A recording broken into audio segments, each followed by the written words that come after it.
Let's go straight to our big voices tonight on India Matters, because the turmoil in Bangladesh is something that India simply cannot look away from. But there is also a moment when we need to put some of the anger and emotions about what is happening aside and really get to the heart of the matter. I have detailed how memories of 1971 are being sought to be erased, from the public imagination. But what is the outcome that Yunus desires, and what can India do to counter it? Is there a middle ground? What is the next step? Those are the questions we're asking tonight. Joining me live, apart from Aditya, Veena Sikri, former High Commissioner of India to Bangladesh, Abhijit Iyer Mitra, Senior Fellow, IPCS and political analyst and strategic affairs commentator. But I'd like to start with Muqtadir Rashid. He's a senior journalist, one of the most well-respected voices in the Bangladesh media. Muqtadir, welcome. Thank you for your time tonight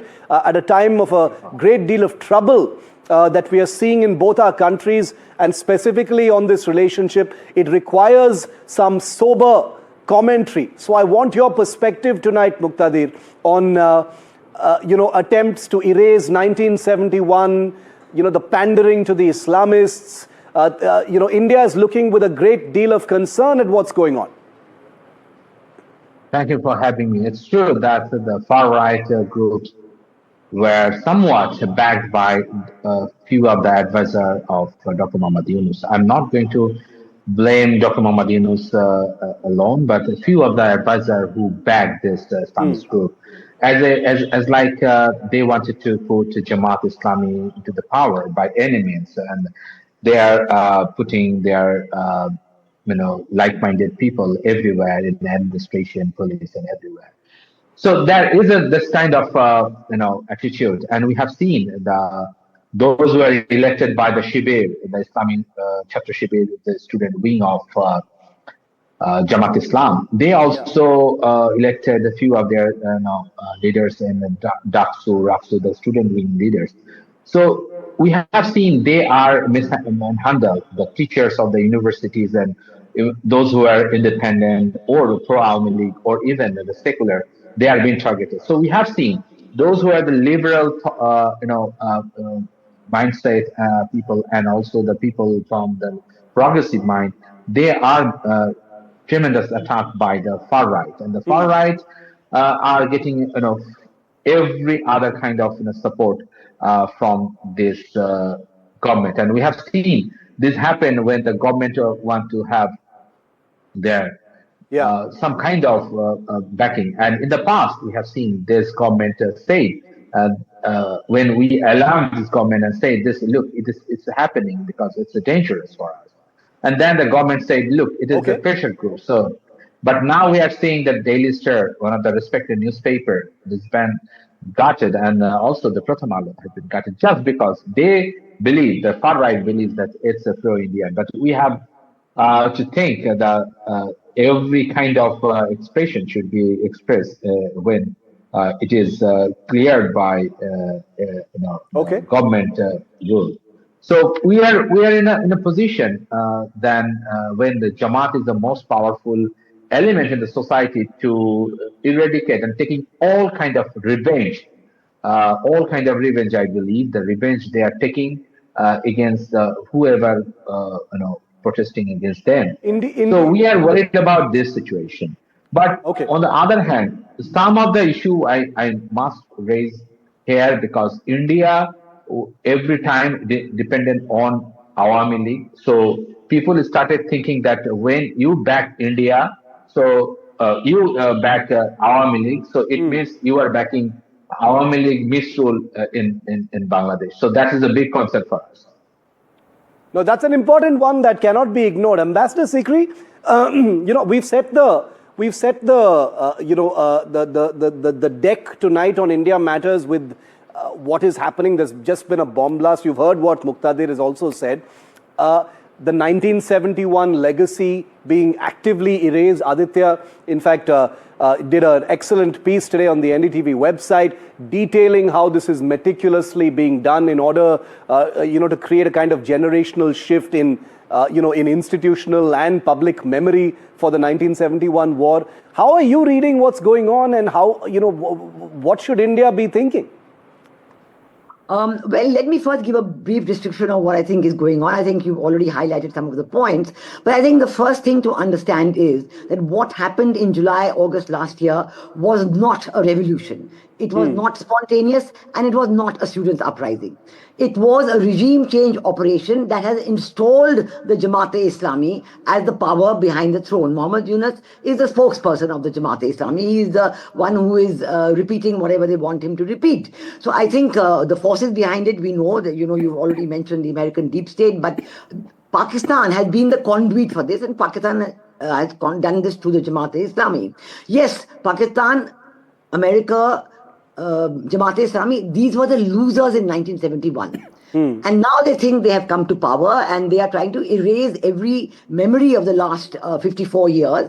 And Pakistan particularly is trying to re-embed itself with the Bangladesh army. I mean, at one time the armies were the same, but now they are re-embedding themselves with the Bangladesh army. Yeah. They've removed all visa restrictions, etc., that prevailed over the last 54 years, and have been making statements like defense deal with Bangladesh, Asim Munir saying attack from the east. All that is one aspect. Now, when the Jamaat-e-Islami has come to power in this way, they are enacting what they were doing in 1971. The first thing is the attacks on all the minorities, the Hindus, the Buddhists, the Christians, the Sufis, and the Ahmadiyya. This happened from the 5th of August onwards. But the Yunus regime has been in complete denial. Every time he goes abroad and he's asked about it, he says, oh, that's fake news from India.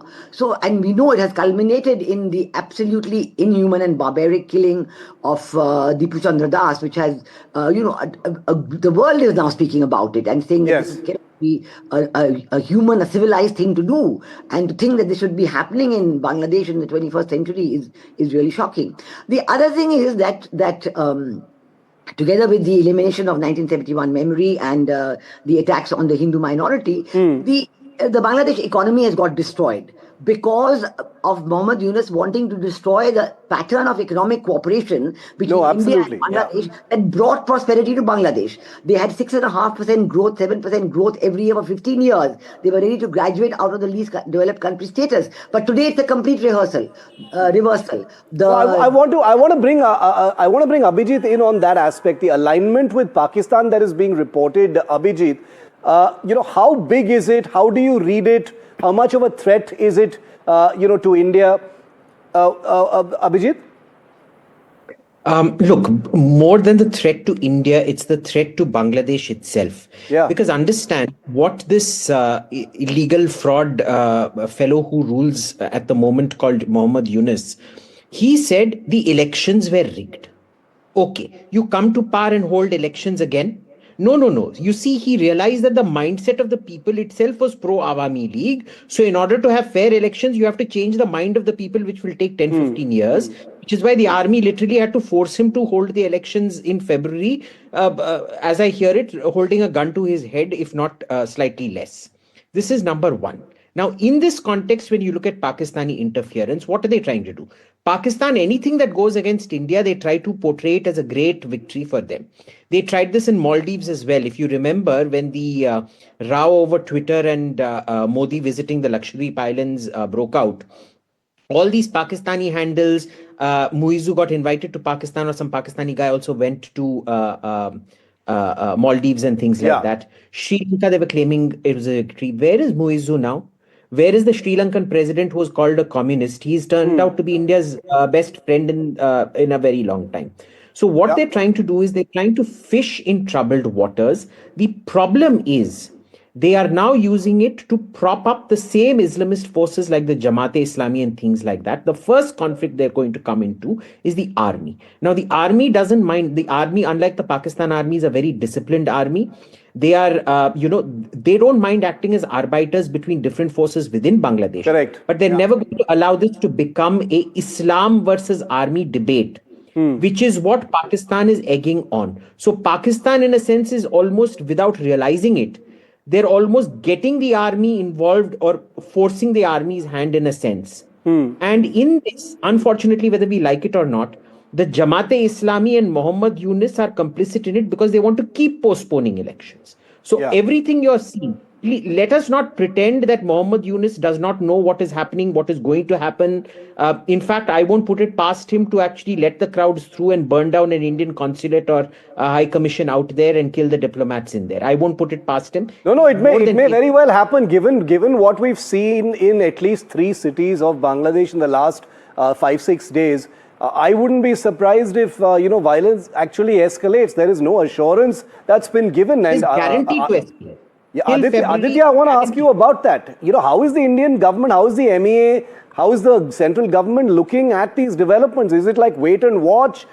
Is there a plan? Because it is very clear that it is having a large echo in different parts of India, and this could be a threat. Well, that's right. It could be a threat. It has already been a threat in Chittagong. You would remember the visuals, Shiv, the kind of stone pelting that happened, and the police let it happen.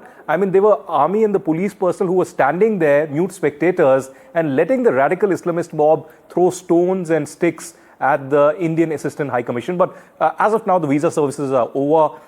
They're not functional. But at the same time, India is monitoring this very, very closely. Given our experience, over the last many decades, having such rescue efforts from all across the globe, more recently in Taliban-controlled Kabul, the rescue operation that happened before that, around that in Ukraine as well. So we have our contingency plans in place with the Indian Air Force and of course the Indian diplomats and Indian government monitoring situation very closely. But I've been in touch with the Indian diplomats in Dhaka who say that they're trying to see once Tariq Rahman lands there what really happens, because this bomb blast that has happened is one against the 1971 memorial, but it could also be the radicals' message to the BNP that look, we are here, we are the ones who are in control. Don't think that once the Awami League is over, the BNP will come in control. So will the free and fair elections really happen is anybody's guess. It's likely not to happen. As Veena Sikriji and others have spoken, it is not a revolution that the world spoke about. It is a regime change operation, certainly, but it's also about what Yunus's motive really is here. He wants to stay in power for as long as possible. So he wants to create a narrative against India, even though India is not involved in Osama Hadi's killing or anywhere near it. And at the same time, push this narrative through different groups, through Jamaat, through NCP, and through others. And at the same time, say that we are doing whatever is possible to control the situation. So I won't be surprised that the situation goes out of hand, not just against Indian diplomats and Indian missions, but within the groups, because the brother of Osama Hadi for the first time has come and said that Yunus is responsible for the killing, and finally the buck stops at Yunus. And they are trying to do so to derail the election. The family of Hadi pointing at Yunus has been a bit of a turning point, given that the Yunus government had tried to blame India, as Aditya had first reported. So this is a huge turn of events. Muqtadir, but I want to talk about a larger issue, because the India-Bangladesh sort of stalemate is predicated around Sheikh Hasina, who is here in India since her ouster last year.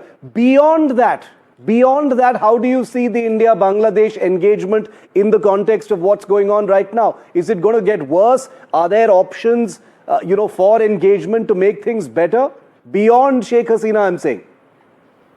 I think so, because Sheikh Hasina basically fooled India repeatedly by her attachment to China. She is to basically exploit 1971 trauma and our historical memories. She used to use it, abuse it, I would say, and try to torture, running all kind of misdeed in the country. So she used to abuse all the 71 narrative, and then she used to go closer to China. It's in my analysis, and I hope you will understand later on. So by doing that, she used to basically make India a permanent enemy for the people who wanted to be independent. So that is the big mistake for Hasina herself, just to please China. But now we have to think beyond that parameters. We have to think the world is now for the cooperation. The people what used to think in 71 probably has been changed by now.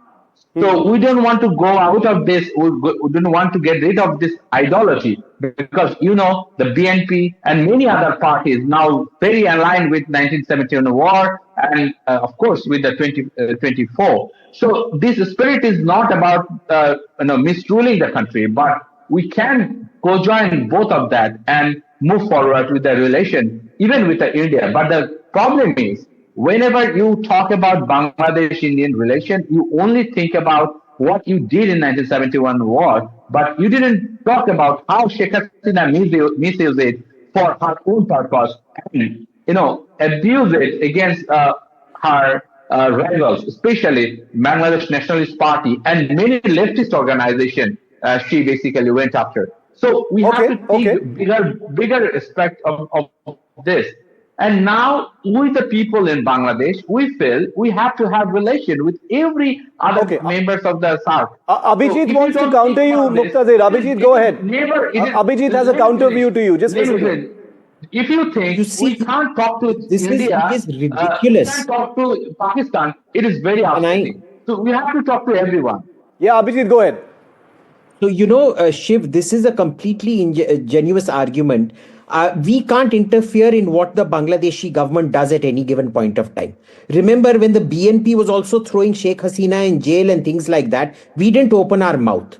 So, we support whoever rules Bangladesh, full stop. You can't tell us that, we have to then interfere. Then we interfere and then we get blamed for that also. I'm sorry, regime changes when we went on asking you to, in spite of not being able to win an election, even after, or even hold an election 1.5 years after ousting Sheikh Hasina for not holding a proper election.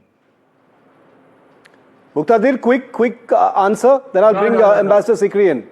We have seen the Indian Foreign Minister, Indian Foreign Secretary came here to intervene our election back in 2013. We have seen how India, mom, when opposition was tortured. How is that interference, Muqtadir? Come on. How did they interfere? Muqtadir, how did they interfere? Tell us.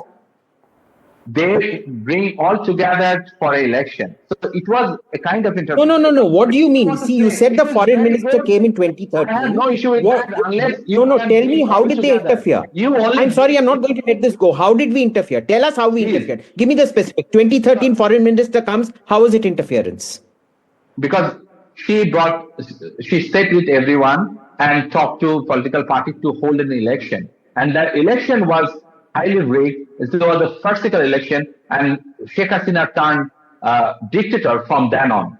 So we have to think about this. So foreign minister visiting turned her into a dictator. Have you heard? I'm sorry, Shiv. This is ridiculous. Please try to understand the cycle. Please. No, I'm sorry. You made a very strong statement. You now have to give proof. You can't say foreign minister visited and then she turned dictator. I'm sorry, this is not the way things go. If that is the case, then I want to, if that is the standard of proof, then I want to claim that it is actually aliens who came and interfered in Bangladeshi election. UFO, Martians and Venusians came in spaceships and interfered in your elections. Please give me proof. No. You said the foreign minister came in 2013. Of course, you said, and she talked to political leadership to hold the election. She sat with Irshad. She sat with other leaders, and we found an election without major political party that was boycotted by BNP. Where is the cause effect? Muqtadir, do you understand cause effect? No. So foreign minister maybe it's a cause effect, but it happened. Taking coincidence and passing it off as causality. Show me one government. You now control the government. Where is the document showing that the Indian foreign minister interfered? You said the Indian foreign minister came, then she held a meeting with parties and she became a dictator. Where is the causality? No, I said Sheikh Hasina became okay. Yes, but you said Indian interference, and it happened because in 2013 the Indian foreign minister visited. You can't make a sweeping statement like that without proof. I'm sorry. Okay, point by Abhijit. I want to bring. One second. Let's move beyond just this point, because an allegation of interference has been made, and Muqtadir suggests that